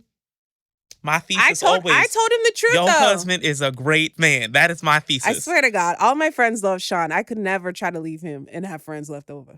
Yeah, I would never, though. I'm going to have to fight you. Yeah, everyone would. I'd have to fight myself. But I'm just like, but he'll do that for anime, though. But I'm like, Bridgerton, I'm like, babe. He's like, oh, you couldn't have woken me up. I'm like, I tried to wake you up, but you wouldn't get back up. Then you could have just paused it. No, it was too good. It was too good. I'd have finished to see what was going on with Sophie, though. So I apologize. But yeah, that's, I guess, I would say those are the two recent things that are just stupid, like just dumb stuff. Yeah. Like, Kim, people are dying. You know what I'm saying? Yeah, because I've had dumb arguments. Yeah. Like, I'll never forget, I had an argument at a job one time with another history teacher who was arguing about my last name. Oh, wow. Because my last name, I'll be putting it online, but it's a Portuguese one. Gotcha. And he was just like, but why don't you speak it? And I'm like, you teach history. Why do we have last names of countries we're not from, sir? Yeah. And he was going on and on. I'm like, slavery. Just think about this. Oh, he didn't clock the block in you? He couldn't get it that we have last names from places we not from. Right. I said, I don't speak no damn Portuguese. Right. It's just, I guess that's a ship they was on. Right. I don't know. Right. But that was the dumbest argument because I'm like, you educate our kids and you teach history? And how you gonna fight me about my surname? You don't even know my history. Exactly. I'm like, you think Mr. Williams down the hall is English? Leroy? He English? No. That's hilarious. Yeah. That's a dumb argument. That's funny. It's one of my favorites in the our party entitlement stories. is real. Right? And yes, he was. For those who are wondering, yes, he was. So, what is something you believed in your 20s that you completely disagree with now? What is something? My 20s? Damn. You don't got to think back that far, girl. You acting like it's a land before time. Yeah, because oh God, man, I used to believe in so many fucking stupid things. All right, so of course I was a church kid, right? I just low key mentioned it. I had a purity bracelet and everything. I went through this phase after high school when I went super full into the church trying to find myself because I'm like, oh my God, you too? Yeah, girl, it was crazy. I used to believe that Beyonce and Jay-Z were worship Satan, deviler people. That was real. I used to think every person of color who was from a particular area in my hometown did have AIDS, which I said earlier, this conversation. And I would just like that ignorance of thinking, oh, because of what I'm told, oh, Black people usually have AIDS or HIV. I'm like, oh, no, I don't want to do it because they have AIDS or HIV. I used to treat every guy I would talk to, be like, when's the last time? I still did this to this day to my husband. I'm like, when's the last time you had a blood test? Because I was like, I always would think everyone had that. Stupid shit I don't believe. What else? Asking people to test themselves is something we should all do. Yeah. You know, it's not discriminatory, but yeah, I'm happy you unpacked the mindset around the AIDS thing because a lot of people do have that mindset, unfortunately. So I'm happy you unlearned it. Yeah, because it's like, that's not true. And also, if it is true for those people, a lot of people are born with it. Yeah. You know what I'm saying? Or it's managed. What else did I think? I also, I didn't really have, I used to think that I used to think that most gay people became gay because of child molestation or molestation when they were younger. Like, it was like a thing for me. I don't know why I would always go there. Because like, it's a common theory as well. And I think a lot of things that we believed in our 20s is a product of the environment of our childhood. Yeah. You know, because our 20s is the first time we're like adults for real. Yeah. And we're just discovering the world. And what we have to work with is the blueprint set forth by our family structure or friends or schools, you know? Yeah, religion. Yeah. Yeah. Because I remember I used to do, I've always been open, like an ally, friends with different people from different walks of life. And a lot of the common denominators between like some of my gay friends were that when they were really young, somebody of the same sex either touched them inappropriately. And then they just either grew up being either bi or gay after that. So that in me kind of clicked. Like I was like, oh, did something happen to you when you were a kid? Yeah. And it's like, that's not necessarily true. Like we were talking off camera, like when I feel energy, the whole question of some people are born gay or not, I really do feel like people's energy carries with them. You know what I'm saying? Because it's like sometimes I could stand next to somebody like if I'm talking to someone and I'm feeling very feminine energy and it's probably not someone who's like I feel energy. I'll be like, yeah, girl, I just called you girl 2 seconds ago. Accident, my bad. Yeah. But you know, like, or like someone standing next to me, I feel like it's an energy. It's energy thing. So yeah. What else? I think I'm like unpacking my 20-year-old mind. What else did I used to think that I don't believe anymore? Well, I think body image too. I used to think I was way bigger than what I was. Same. Because I know for me, I grew up as a really fat kid. So then by the time I reached my 20s, I was beginning to lose the weight.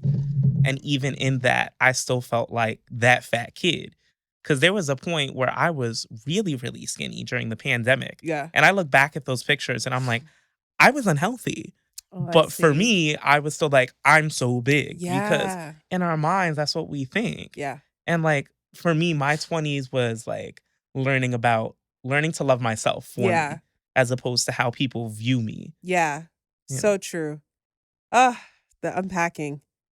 Yeah, definitely that. Yeah. There's more in my head, but I was like, not today. I don't want to get my emotional. It's a heavy thing. Yeah. I feel you on that. Yeah, for sure. You know, also, I used to think in my 20s that I would change. I code switch a lot, if you haven't noticed. I think any listener, you'll hear how I code switch.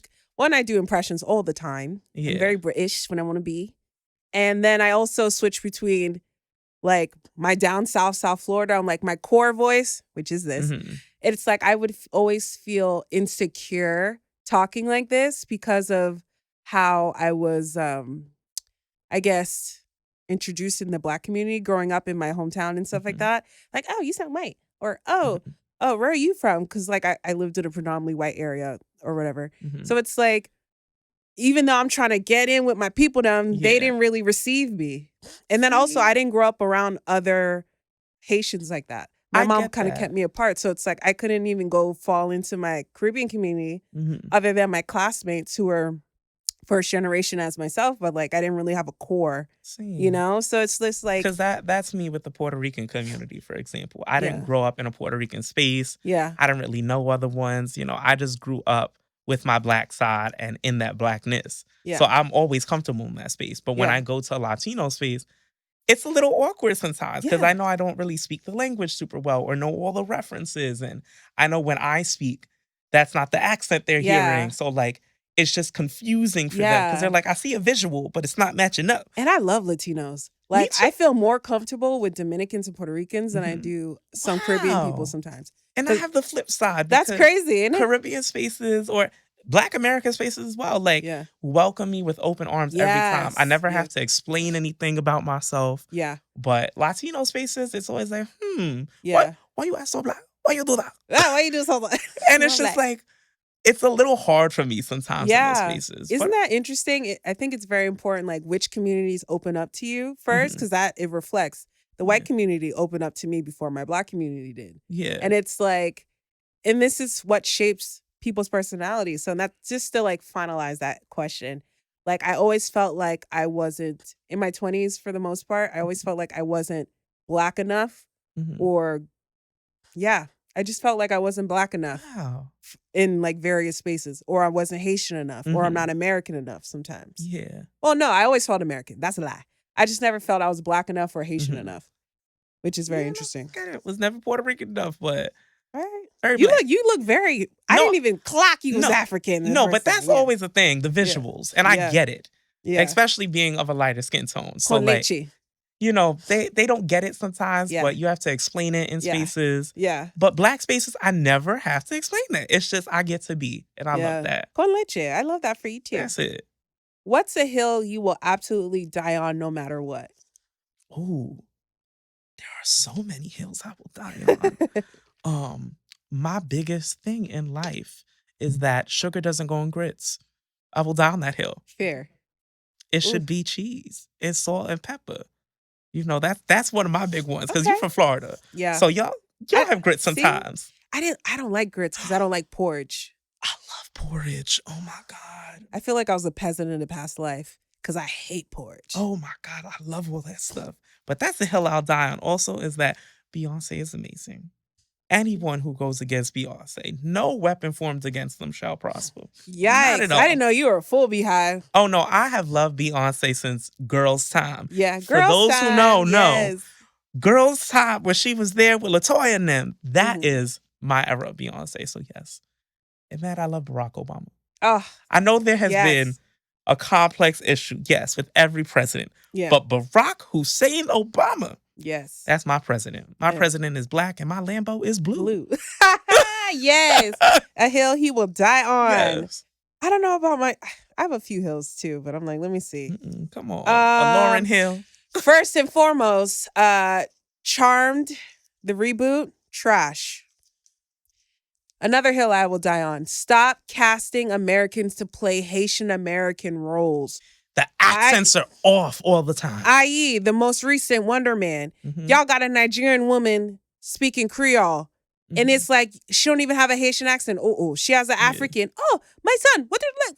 Even, I'm like, no. But they cast a lot of Africans for American roles. Too. So like, it's very strange, like Caribbean and American roles. And it's just like, we right here. Just come down the block. Thank you. Little Mermaid, another example. Fake ass Sebastian. That got me so vexed. No, there are Jamaican actors here. Y'all could have promoted somebody. Stop casting non-Caribbean people in Caribbean roles. That is annoying. Did you see the Priyanka Chopra one now too? No. She was casted as a Trini woman. And I was like, Priyanka? Because I know, Trinidad do got Indian people. Okay. I will give them that. But Priyanka? Nah, bro. We need a Trini because the way Trinis talk and they sing when they talk is very specific. Like, come on. We want inclusiveness. Include the people that are out there. The diaspora is out there. Also, another hill I will die on is stop letting social media norms regulate how you date. You will never find your person if you're out here with a checklist, okay? Yes. I think how people should view dating is like, remember in like 2010s where you would have like a little meme where the memes used to be games, like, okay, you have $10 and I'll build you a man. Like, you have 5 points for height, 3 points for loyalties, maybe like 4 points for like no kids. But basically, you're always going to be missing something. Yeah. And then so it's like you have to like let go of something. Maybe like a vanity thing to have points for like a more inner core thing. That's how people should date. Yeah. Michelle Obama said the same thing one time in her book Becoming. Okay, me, First Lady, we aligned. Yeah, because when she met Barack, you know, he was okay, yes. Yeah. But she was up there already. And she was just like, I can't live my life with all these check boxes because then I'm going to miss out on something great. Right. Like Barack. And they got married and he was the president. So, period.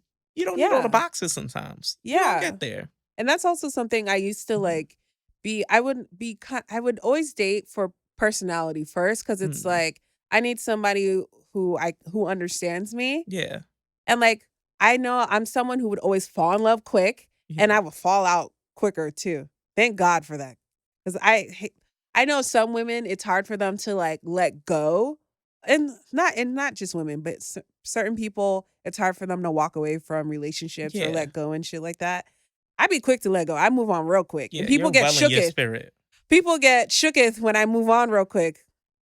And even how me and my husband got together, like I just broke up with my previous partner maybe like 2.5 months or before. And I'm like, I just move on quick. Yeah. Like, you know, certain things, I don't know why I'm talking about this. ADHD. Oh, see, I forgot. It flew out. It flew out my head. It was so many paths. See? And this is why you get with me. See? I love teachers. You guys are so smart. We're going to edit Chop and Screw. Listen, a little edit don't hurt. Nobody. Okay, so is cancel culture accountability or mob mentality? Is cancel culture accountability or mob mentality? I think in the beginning, in the 2010s, because cancel culture, I think, started in the Obama era.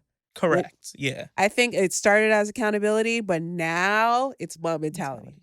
Yeah, it transitioned. That, and I feel like there needs to be the checks and balances of like, why are the people being canceled? Because some of them make sense. Like a Diddy or R. Kelly or something. Like, we don't got to argue that. Yeah. But then some people, it's just like, they didn't know not to go to a certain business and now they're canceled. Like, it's a little extreme sometimes. You know, it's going to be controversial. We're going to talk about, what's that man's name? Not me forgetting his name. Kang the Conqueror. Jonathan Majors. He got canceled because he put his paws on that white woman and ran out the car thinking that he could run away from his issues, right? Now, granted, I don't support domestic violence of any nature. You know, if you did the crime, do the time and have the repercussions. However, Iron Man, I forgot his name.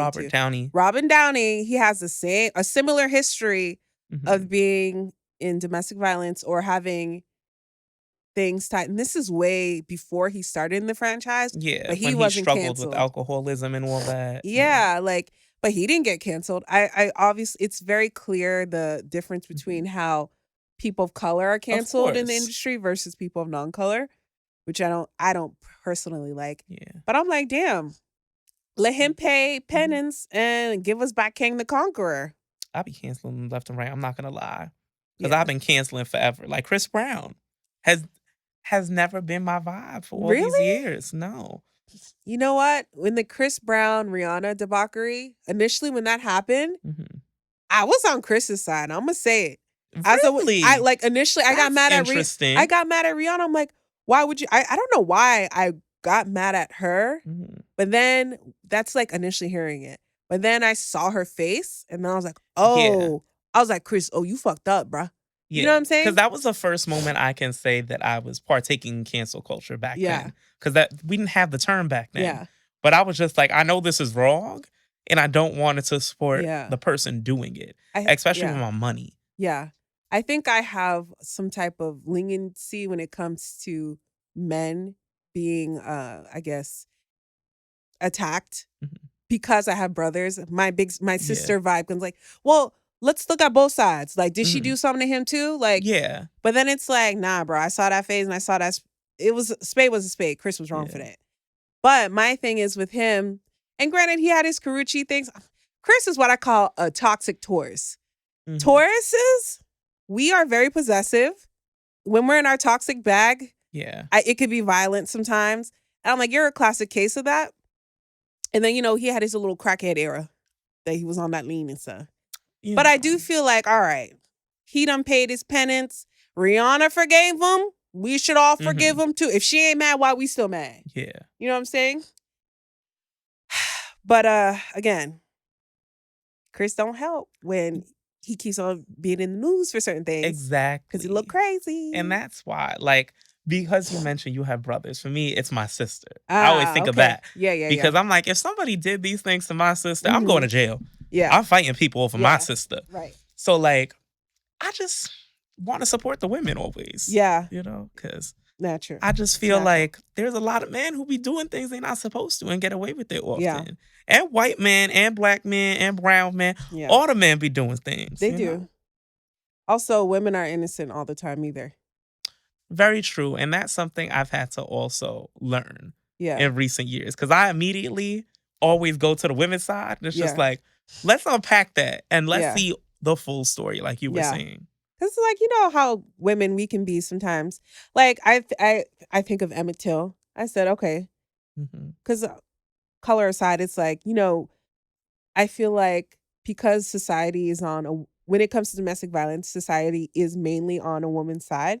Correct. But it's also like, when I think of women who will agitate men purposely because they know either A, they won't hit them back, or if they do step out of themselves and hit them back, everyone's going to be more so on their side too. Especially if this man is obviously stronger than her and fucks her up. Yeah. And like growing up in a household of brothers, it's like, I'm not prone to like putting my hands on people in general, especially men, unless if I'm protecting myself. Yeah.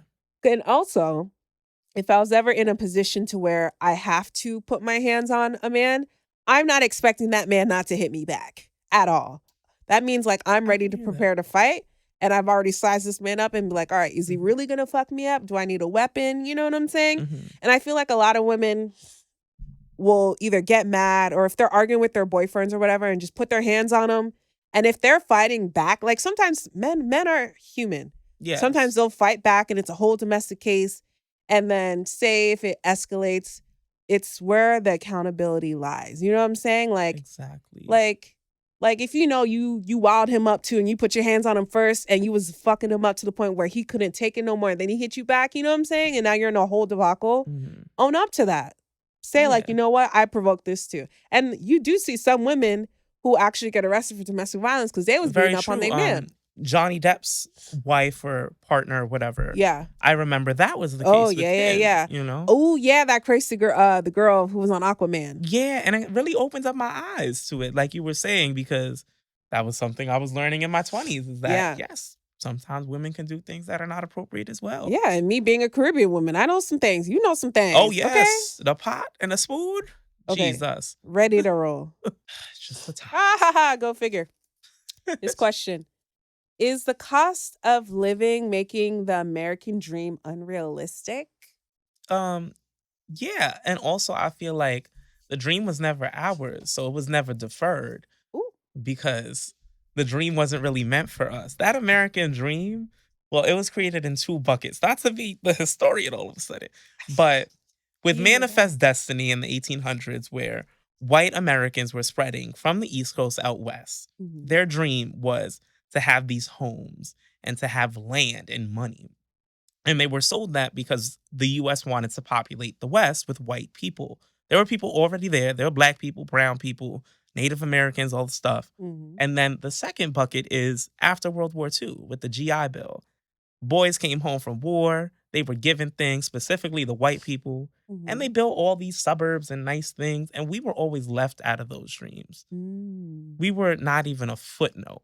Yeah. Despite us doing all the work constantly, that dream isn't ours. Often our dream is just safety and survival.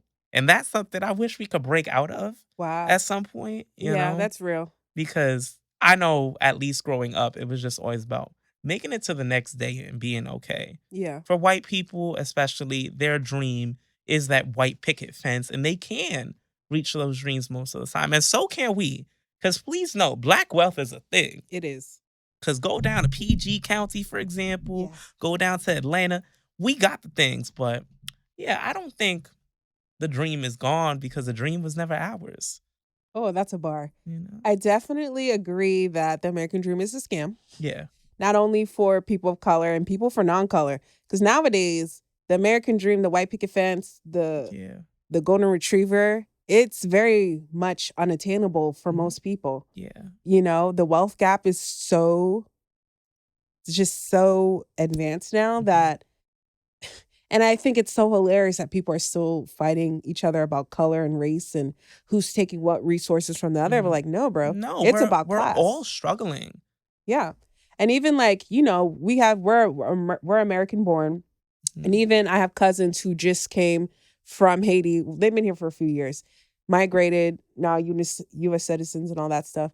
So it's like now they're seeing the POV of being an American now and like still having family asking them for money and stuff like that. And they think just because they're here, they're making money. It's like, they think that we're so wealthy. We are not and wealthy. It's just like, girl, send me the barrel, please. Right. I need a barrel too. Okay. It's like inflation is real here. It's just like there's just suffering. I don't think the American dream is really it. The 40 acres and the meal that you just explained, that was, I feel like also what you said about safety and survival. Yeah. That's all we want. I think even thinking about family planning, I'm like, I just want, well, one, as a first generation, it's always, the goal is always to surpass the previous generation. Exactly. And I think about what my mom was doing at my age and what, like, it was so much heavier than what I had to go through. But it's also like, not to discredit what I need to go to one, know the way of the land and how to be successful here and not get stuck in financial traps or even educational gaps as well. Now they're trying to change education and the access to it. So it's like there's more planning that needs to be done in how to strategize my generation that I push through. You know what I'm saying? So I feel like the American dream is always evolving. And I think the true American dream is to be able to be stable, financially stable, to be fed, to have a home and just have peace. Yes. Because we could be here. I think peace is always like, peace could look differently for me and you. Some people, it's a house on some land, or some people, it's an apartment, family vacations every year, retirement fund, whatever it is. Just but peace can be different for everybody. And I think that's why our American dream is more so just peace and survival. Yeah. Yeah, fair. And like I would say like a step ahead for the upcoming generation. Yeah. We always want to decide to bring push it forward. Yeah. Because if I'm worried about this Generation Alpha and late Z, because I see the early Gen Zs, I'm like, Lord. And the late millennials, I said, this ain't it. You know, the Generation late millennials, we be trying. Child. Well, whatever kid I have will be a Generation Beta. I just hope the beta test is better. Right. Because woof. It's crazy. Let's see what we crazy. got. I hope we have like nurse robots by the time we're old and kick the bucket, because woof. Because some of these kids, they ain't doing their studying. We got Google Docs instead of regular doctors now. Not Google Docs, ChatGPT doctors. Right? Ooh, what's a popular opinion you think is completely wrong? What's a popular opinion that you think is completely wrong? Oh, yeah, that freaking eating cloves and charcoal will save your teeth. Go to the fucking dentist, bro. Yes. Oh, my God. Oh, my God. Like, all this holistic shit, like, I get it. Because I'm a big advocate of, like, using the science and going to a doctor. Yeah. You know, holistic things are great as a supplement, but, like you said, let's go to doctors. Yeah, like... Because I'm very spiritual, and like we're Caribbean. So, you know, the roots, we see our parents here till they're like 90s and 80s. Exactly. So it's like certain holistic things are in factual good for you, but not all things. And by the way, have you noticed that bitters have become mainstream and now there's ads for them on Instagram? Yes. Have you seen that? Angostura bitters. The Serene, and now they have the little AI apps like, I'm bitters. I clear your colon. Yeah.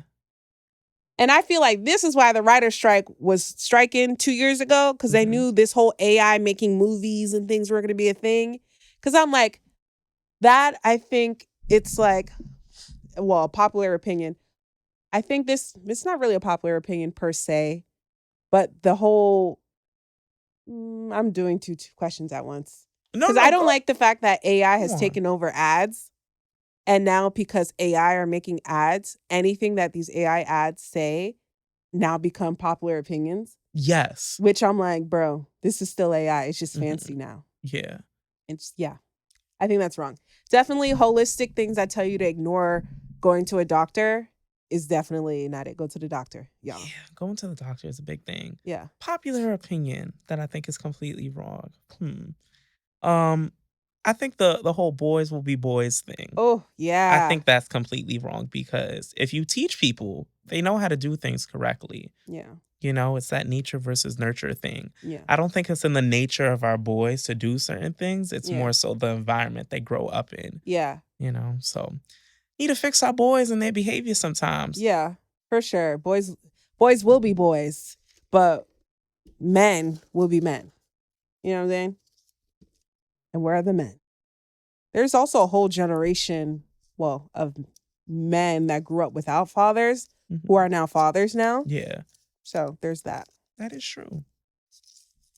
So, what's something that instantly makes you judge somebody? Oh my God. This is going to be controversial. People who don't have their kids. Oh my God. That makes me judge them so bad. What do you mean don't have their kids? Their children were taken from them. Oh. If I find somebody and they tell a story of like, oh, I currently don't have my children, whether it be a man or a woman, I'm instantly like, what did you do to not have your children? Because it's not easy to take away a child from you in the United States. So you did some things. Oh, yeah. And that makes me judge people. Oh, that is very much, especially as an educator, that is very much. Yes. We judge. What is it? We listen and we don't judge. Yeah. Yeah, we listen, but we judge. That's the one thing I judge because I'm like, what were you doing to the babies? Why don't you have them? Yeah. You know? Yeah. No, I would be like, yo, we can't really fuck with you like that. You would never be around my kids type shit. Yeah. Like what's something that instantly makes me judge somebody? How they speak of others when especially when they're not there, and like if they complain a lot. Like, especially I work in like an office. I not say I work in an office, but I work in spaces where it's always a lot of people. You know, like at work, you have like a vast majority of colleagues and coworkers. But like, if there's always a complaining Connie, you know what I'm saying? Like somebody who complains a lot. Nothing positive. Yeah, very Eeyore energy. Yeah. I'm like, bro. Like like You're everyone Tigger. goes through their stuff. I'm naturally a Tigger, but this year I've been full on Eeyore, Piglet, anxiety. Like, so it's like we all shift in energy, which I totally understand. Sometimes people have a bad day, but I'm like, damn, bitch, you have a bad day every day. Every day. And you bring it to work. That's why I'm like, no. It's supposed to be just one of those days. Yeah. Not every day. Yeah. Like, no, I hate a complaining Connie. And especially if they're like, oh, well, this person, like when people gossip, like, okay, there's some cute, funny tea. I'm like, oh, that's funny. But I'm like, I'm not a mean girl. And I'm like, I'm the type of person like where I'll shut that shit down in the beginning. Like, oh, like if you're talking about something like, oh, what'd you tell him? Oh, didn't you say that? Yeah, like, no, I'm gonna embarrass you. And now you know on an offside way, I'm not the type of person you could come gossip with. Yeah. I'm not one of them girls. So it's just like, yeah, I don't like a complaining Connie or just someone who's just like a negative, a negative vibe. Yeah, positive. Like the world is too dark and eerie for me to just listen to negativity all day. We're bringing the sunshine. Yeah, that's it. Sunshine from the Gunshine State. Let's see. I love my little Wicked box. Right, this is so cute. Yeah. Oh, I grabbed two again. Let's see. Until your husband tied this thing up. Okay. What's something people pretend to? Oh, was that the other half? Oh, maybe. What's something that people pretend to something cool? Okay. Let's put it together. Yeah, please.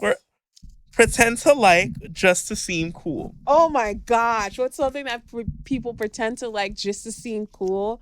Disgusting ass coffee drinks, especially here in New York. Oh my gosh, yes. They like fucking black coffee here. I'm like, I need con leche and sweet.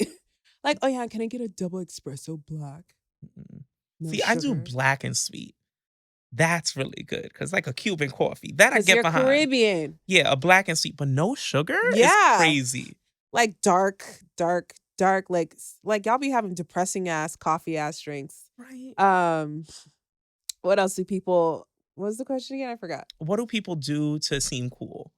Oh, be obsessed about sneaker culture, but that's a New York thing. Yeah, New York sneakerheads are a big thing. Yeah, and I'm just like sometimes it's cool, but like they do a lot with yeah, their but sneakers. it's like, bro, you have like no adult mat. You have like no adult bed set and like a room full of sneakers. Literally, like you Yeah. sleep on an air mattress, but you have a case of sneakers. Yeah, or like fake like I don't know, like the ones that like prop up designer everything. Yes. And it kills me because it's like you're in jeans and a t-shirt. Yeah. But you're just like, oh my God, this is $500, $400. And it's just like, Yeah. you're in jeans and a t-shirt and some sneakers. But like, yeah, it's you like 45. Let's up your style. Yeah, game. like what does your brokerage account looks like? What stocks are you into? You know what I'm saying? Yeah. What the EFT's looking like. You know what I'm saying? Like, have you traveled anywhere? Like these are like, let's put some more depth to your character versus what you're wearing. And then some people, they try and add depth, but don't have it too. Like, Yeah. my thing is people who pretend they read. Oh, yeah. And they don't. Because I clock it. And I'm just like, you haven't picked up a book since 1999. You were a child who was left behind. Child, not popcorn reading. Literally. That was my favorite.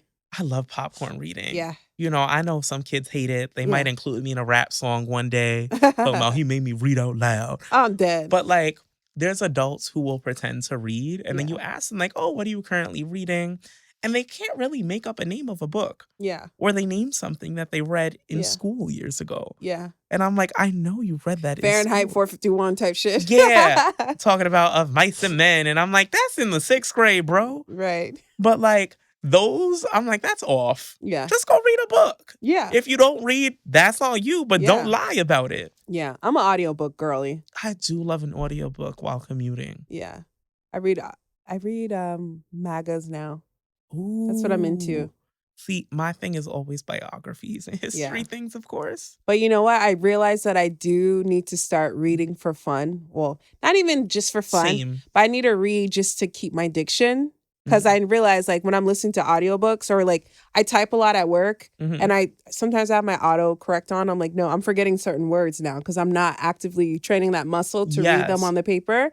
So y'all read y'all books. Yes. Read y'all letters. Writing.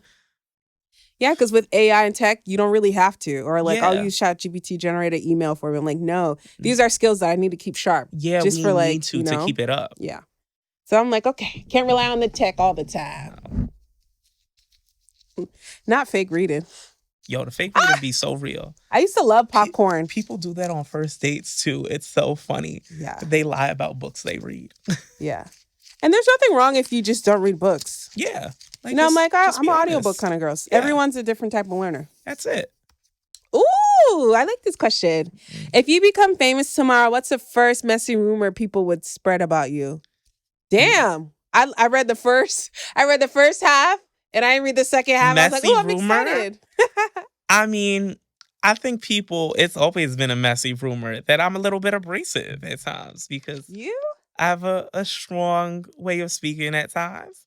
You know, I have an opinion and I let it be known. And I think that's always going to be the big thing. Kind of like Wendy Williams, because, you know, that's my girl. That's always the thing, is that we have strong personalities and opinions. That's hilarious. I would never get that from you. But okay. Really? But I mean, like, I don't see that being like a negative thing. You know what I'm saying? Yeah. I think because you embrace that kind of thing in people. Yeah. Yeah. That's crazy. If I became famous tomorrow, which in Jesus' name, I hope that does.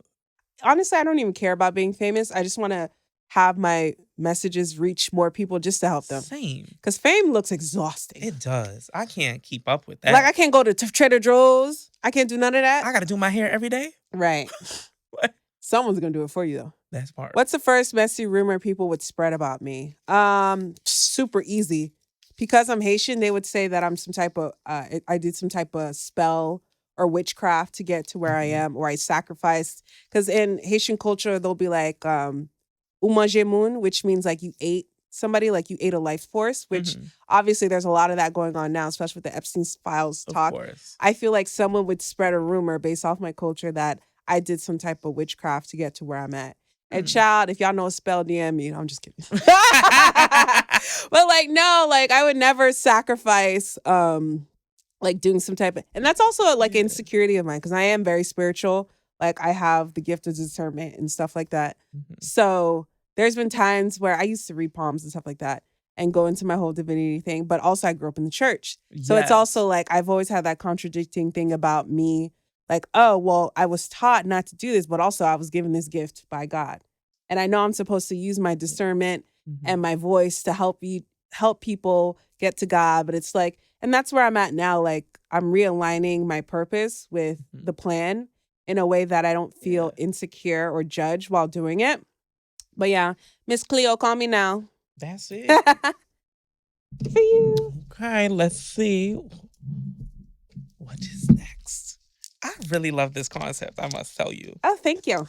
Because I feel like you and I can go off for days. And we can talk about anything in the world, and I just love that about us. Right? We're the best. Ooh. If you could expose one industry secret to the public, what would it be? Industry secret? Man, I'm such a big conspiracy theory person. I low-key wanted a segment that was Conspiracy Theory Thursdays, but you know. That these lizard people are for real. I honestly, I would blow the Epstein files loud. Yeah. Cause I'm like, these children are missing. Yes. Some of y'all, like there was a video, I want to see if I can find it again. But there was a video, there was this lady standing behind Trump. I don't know if it was AI or whatever, but she had a very demonic looking face. Again, with my gift of discernment, you could tell. I can tell when I could see darkness on people, especially moving here, it freaked me out a little bit. I'm like, what's going on? But it's like I could see darkness in people or whatever. So it kind of helps me like know where I need to like go and stuff. But it's just like, I do believe that there are negative entities that have infiltrated the space. And also I do believe Hollywood. I don't see my mouth is distorting now. It's like, I feel like because I'm channeling some stuff. But I'm like, I do feel like the whole industry is dark. Music too. Definitely everything people are talking about. I would just blow the Epstein's loud. Like, okay, there are lizard people. There are crazy Anaki people. Yeah. Like, get y'all Bibles. I would just put it all out there. But then again, it's like, it is out there, but nobody's doing anything because either you can't do anything or people are scared because we live in like an era of followers. You know what I'm saying? Like, I don't really feel like we have any true leaders anymore. No. And if we do, they're in hiding because they understand that once they assemble, they'll be taken out. Exactly. You know what I'm saying? Damn. What about you? That was a lot. It was a lot. It was a lot, but a good thing. My industry secrets, I think in the future, I would like to do like an expose or documentary on the charter school systems because of all the things that go on in them. You know, because what happens to students and staff sometimes can be a lot, especially that level of militarism. Yeah. I know at one of our networks here in New York, we had a campaign about being Black at that particular network. I think I know what you're talking about. Yes.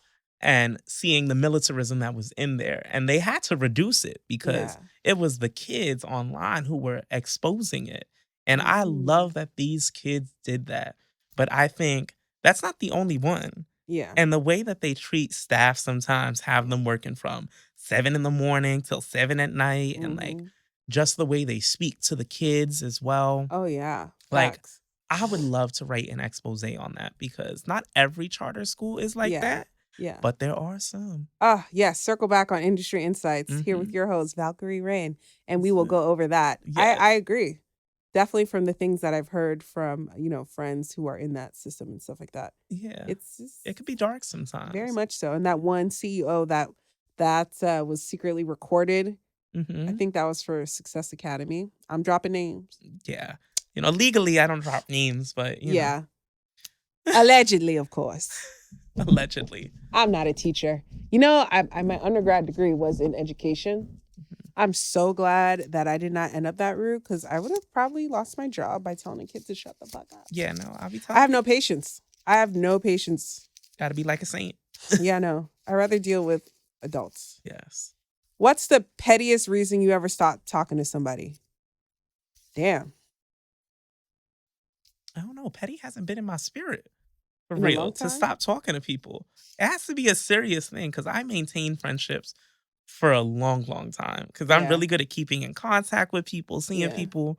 So no, I haven't had a petty reason. The only time I've dropped people is if they've been horrible to me. Yeah. Yeah. Fair. Same. Yeah. I'm not really petty wop like that. I like that petty wop. Yeah. I would feel like it's energy for me. I'm like, yo, their energy's kind of off. Yeah. Or like my third eye would be like, this is someone you shouldn't open your energy to. So I'm like, all right, let me stop talking to him. Yeah. Or, you know what's a petty thing? Kind of what I mentioned earlier, like people who show me fake love. Yes. Like, I'm like, you don't really fuck with me like that. Or like, I get it. Like, I remember recently when I was eloping and I was in secret, I was asking like, you know, all those girls who kind of like, who are always getting their hair done, makeup done, da-da-da-da. Like, I DM'd a few people like, hey, do you know anybody in the area? Because I don't really know New York people like that. I remember one person who I asked that we're semi kind of cool with, associates per se. But like, she read my shit, never even responded back, which I already found that her hair person because we have mutual friends. Yeah. And I was just like, okay. But I'm like, you know, everybody's busy. I'm not going to take it personally. But then when I dropped all my content about my marriage, my stories, like of just showing like, oh, I got married, da-da-da-da. I'm like, I think it's very weird when you have quote unquote people who watch your life but don't engage. Yes. Like she didn't like any of my wedding posts, read all my stories, never like, never a DM, congratulations. I was like, oh, okay, unfollow and just, I was like, I don't want to talk to you. Yeah. Because then it's like, I'm very big on because of my gift of discernment, sometimes when people kind of, they may not even mean to project some type of negative energy towards me. They may be projecting something within themselves, but because I'm a dreamer, I'll randomly have a dream about them or I'll see something that I'm meant to see. And I'll be like, okay, sometimes I would be like, okay, do I tell something? Is this a warning for them? But then I'm like, no, sometimes I had to realize like, oh, my ancestors are showing me this for me. Yes. So I was like, unfollow, unlike, you a fake friend. You're not really an ally. But it's also like, you shouldn't have access to my life like that. Because like, I made my husband wear his evil eye bracelet during our wedding ceremony. Because I knew like, if we're going to post pictures, I always like to protect our unity and sanctity and stuff like that. But it's also like, not everybody is the ally. And I was just like, no, definitely. I don't know if that's petty or not per se, but it's just like, I didn't like, it's like, I didn't like the vibes. And I'm like, not that I feel like I should get congratulated in every single little step I do. No. But like if you're a friend, you should just say congratulations. Like, thanks. Because I remember when me and my husband started dating, she made a comment like, oh, he's short. And I was like, oh, you're still single. Oh, exactly. You're still sleeping with married men. Play a hating from the sidelines. Get your own thing instead of writing mine. Right. Okay. Like, oh, you're still having abortions on top of abortions. Pero you worried about my 5'6" king? Listen. You in my business. Oh my God. Take me off this clinic, mic. You know. Pero. That's what I'm saying. God don't like ugly, so I'm going to be real cute and demure. That's it. We're going to keep it cute. Right, cute and petty. Because that was a story, though. Because I'm just like, that's why I'm like, I'm not a mean girl. No, like, we're I'm not a girl's mean. girl. But it's like, don't come for me. Ooh, what's a trend you secretly hate, but everyone else is obsessed with? Oh, my God. The freaking brown lip liner chongalicious with the pink in the middle. Every makeup artist I was looking for the wedding, the fucking brown lip. And it's pink in the middle and you look like a Bratz doll. I hate it. Yes. It looks like the Neapolitan ice cream. Yes. Because then the teeth be white, the lips be pink, and the outside be brown. I'm like, I hate it. No, just like my thing that I hate now is tree braids. I don't know if you've seen them. What are those? So basically, they braid towards the root. It's box braids, and the rest is left out. Zoe Kravitz does the Zoe Kravitz braids. Yes, I just think it's you not finishing the job, and you just want to get out the chair quickly because You know me. You've seen me. I love braids of every style. Yeah. But those, it just looks undone. It's like, did you leave the appointment early, sweetie? Yeah. And the takedown is insane. People be cutting their real hair trying to take that down. Yes. All for it to look unkempt. Isn't it crazy? Why I'm like, why do you want to look unkempt? Yeah. Because Zoe Kravitz, yeah, she does it. That's her little style, the boho looking style. Yeah. But you could just get boho braids. Or micro braids. Or the wet and wavy. Let's take it back to the 90s. The wet and wavy braids. Have you ever sat for micro braids? Yeah. Oh, bless your heart. That was in the 90s. I'm not doing that That's anymore. A few business That's why days. I keep a fade and a wig on. You know, Moesha even wore a wig on her show, Brandy. I didn't know that was a wig. That was not micro braids because my sister as a kid loved it. Mm-hmm. She got the micro braids. And I remember she sat there damn near all day and had to come back the second day to finish because of Moesha. So, Brandy, do better. You should have told us. Right? They should. Well, the wig was wigging. It was. Couldn't even see the lace back then. Not at all. That's crazy. That's hilarious. Yeah. And you know what? While we're on it, let's bring back thin eyebrows again. Only because every time I go to get my eyebrows waxed, I'm like, can you make them a little thinner? Because I don't like my eyebrows. Even though I have full, beautiful eyebrows. Mm-hmm. Thank you, everybody. I think it's one of your most beautiful features, though. Thank you. But I just want them a slight bit thinner, but still thick. But I feel like y'all just don't want to put in the work. But when the eyebrows were, the thing was thin, I'm used to getting my eyebrows ripped off and hurting because I know, okay, yeah, they got rid of most of the hair so they could reshape. I need to go to Vanity Nails in West Palm Beach, Florida, and sit with the youngest sister. She hooked up my eyebrows in 2015. Till this day, my eyebrows have never looked better. I need to go hit them up and get them on the podcast. Yeah, because everyone sees my thick eyebrows and they're like, oh, yeah, beautiful eyebrows. I'm like, thank you. Make them a little thinner, please. Because people pay for what you got. You know that? Yeah, I know. I'm so glad I don't have to drive them on. You're so naturally beautiful. That's why. Thank you, guys. Because if I had to draw my eyebrows on, woof, they'd be crooked or animated every freaking day. You'll look like an angry bird. Okay? I would have to tat them. See, certain things. I'm like, just, a little thinner. Yeah. Oh, do people work to live or live to work today? People live to work, I believe. Wait, no. Do people work to live or live to work today? Vice versa. It depends what you're doing. If you're in your purpose, you're living to work. Yeah, but if you're not in your purpose, you're working to live. Because these bills is expensive. Child, this war in Iran is expensive. Gas, oil's going up. The tariffs is up. My wigs, just to import them off a TikTok shop, the prices are up. Expensive. Oh my God. And it's just like, everything's so expensive. Life, food. But I thought my president was supposed to get us cheaper eggs. Them eggs is still $10 plus tax. At this point, I'm going to have to get a chicken. Right? We definitely, I have 10 acres we could get in South Florida, though. That's the thing. Florida. You know how they that's be what I'm saying. That's why I'm like, yeah. But South Florida different, and you need to explain this to people. South Florida is not like the rest of Florida. Yeah, I'm from the tip. I'm from Palm Beach. Yeah. Every time I say that, everyone's like, oh, West Palm Beach. No. Shout out. Okay, this is for the people who don't understand. Real people from Palm Beach County. Yes. When we refer to Palm Beach, we're talking about the county. Ariana Grande, she's from Boca. Yeah. Which is part of Palm Beach County. She's from Palm Beach. She's not from West Palm Beach. She's from Boca. I grew up in Wellington, out west. I'm from Palm Beach, though. Mar-a-Lago, Epstein Island was in Palm Beach County, but he was on West Palm Beach, like west. No. More like East Palm Beach because they're over the bridge. Now, anybody from Palm Beach County, 568, stand up.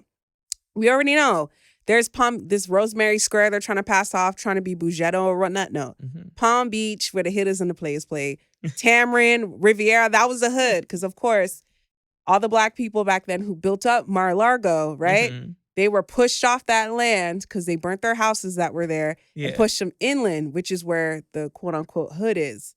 Of Palm Beach there. So it's like when I'm like, yeah, I'm from West Palm Beach. But like, they're like, oh, I'm like, no, not that West Palm Beach. Like whatever you guys are trying to make fetch happen, that's not the Palm Beach I knew. And it's so sad. Like back home, like everything is changing. It's freaking MAGA country. Like it's more racist than it was before. One, property taxes through the roof. Like all of my friends that were there locally have either moved northern to like Port St. Lucie or whatever. And it's just like the vibe isn't the vibe anymore. like the Latin culture there, the Caribbean culture, it's like phasing out. It's very much becoming very blanquito. I don't know. It's just not it. You can't smell the sazon in the air no more. Just like New York. Yeah. You know? It's crazy. But my thing is like, where are the people that I'm going? Where are we going? Are we going Midland? Like, where are we going? Like Colorado? Like, where honestly, I find a lot of our people are moving into the South, funny enough. It's like a different great migration. Like into Atlanta, into Texas, into North and South Carolina. Yeah. And we're going back to where they dropped us off. Yeah. High key. Yeah. But I'm like, what y'all trying to do, Swag? What you trying to set up? Exactly. We ain't our ancestors. That part. That part. Okay. Yeah, one last question, then we're going to wrap up. Yes. May it be a good one. Oh, yes, Lord. Ooh.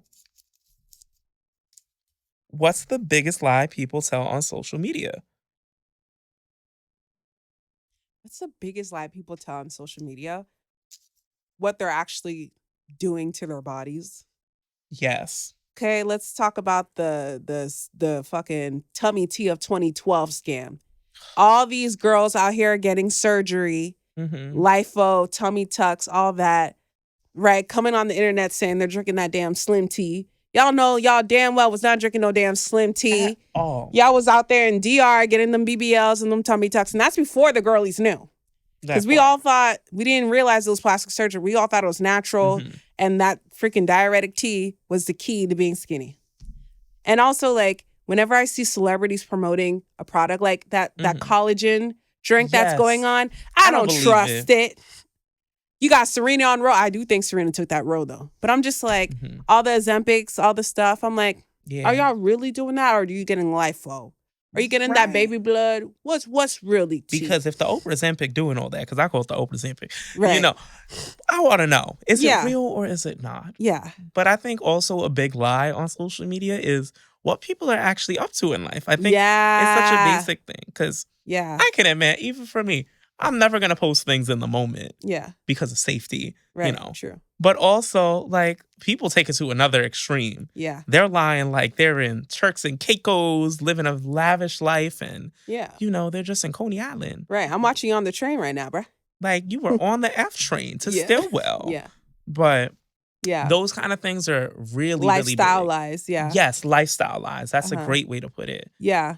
Because I don't know. I don't really use my Instagram to, like, because, you know, some people, that's what Facebook's for me. Like, if I want to post, like, family pictures or whatever. Same. Okay, but, like, it's always content for me. I don't know. Yeah. But it's like, I feel like everyone has to put a facade up. Like, nobody fucking cares, bro. No. I just want to show you, like, fun things I do, funny stuff, and, like, teach you a little bit. That's all. Maybe do some skits. I'm getting into voice acting and going more into my theater bag. And taking up acting. Yes. Surprise, surprise, surprise, surprise. Oh, I miss acting. Yeah. Oh, you want to do an improv class with me? I would love to do that. Yeah, let's do it. Will be fun. Yeah, I'm just like, that's one of the things when I was thinking about throughout my journey this past year. It's like, remember why I came to New York. I came to New York to be a creator. It's super easy to fall into the worker bee mentality once you get here. Yeah. And I'm like, okay, grind. But I'm like, why am I grinding again? Yeah. That ADHD kicking, like, where is the passion? Where is the fun? And it's just like, no, there's too many opportunities here to not take advantage of them. Whether or not my rent's sky high or not, but it's like, I'm here for a reason. I'm here for the culture. I'm here for the people and the opportunities. So definitely to tell people, live your dreams. Yes. Even if it looks like it feels unmanageable, because it's like, I don't know.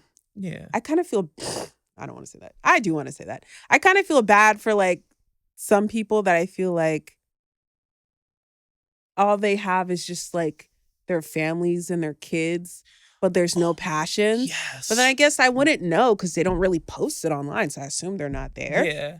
And then, like, you know. Because as much as, you know, in the future, I would love to be settled down with kids and all that, but I still want to have a story outside of that. You know, your identity is what you make it. Yeah, I feel like it's kind of boring sometimes. I don't know.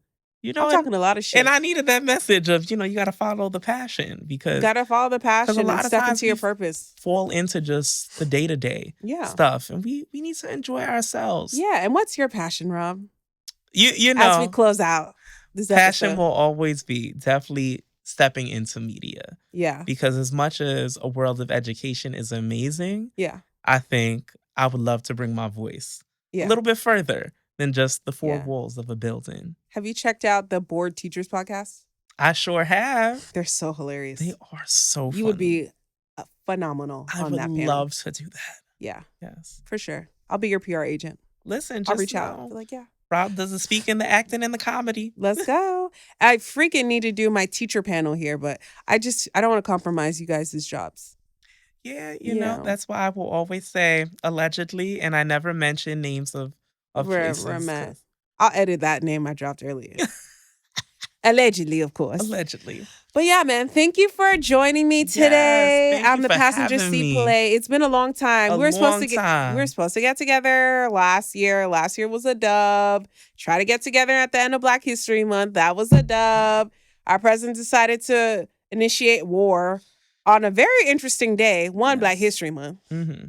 And then the whole planetary alignment. You know, in Hercules, when all the planets aligned and the Titans came out, that's why I keep telling everybody. The Titans, yes. He let go of the Titans. I'm just like, there's so much going on. My thing is, Mayor Mondani, am I paying rent next month or nah? You let me know. That's it. Am I dropping $30K on a wedding or $30K to run out this country? What am I doing? We will know in the next episode of Earth is Ghetto.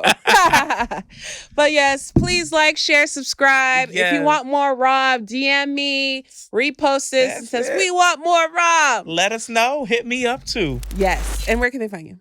At Little Rob 98 on Instagram, LIL_Rob _98. Period. Yes. Bye, guys. Bye.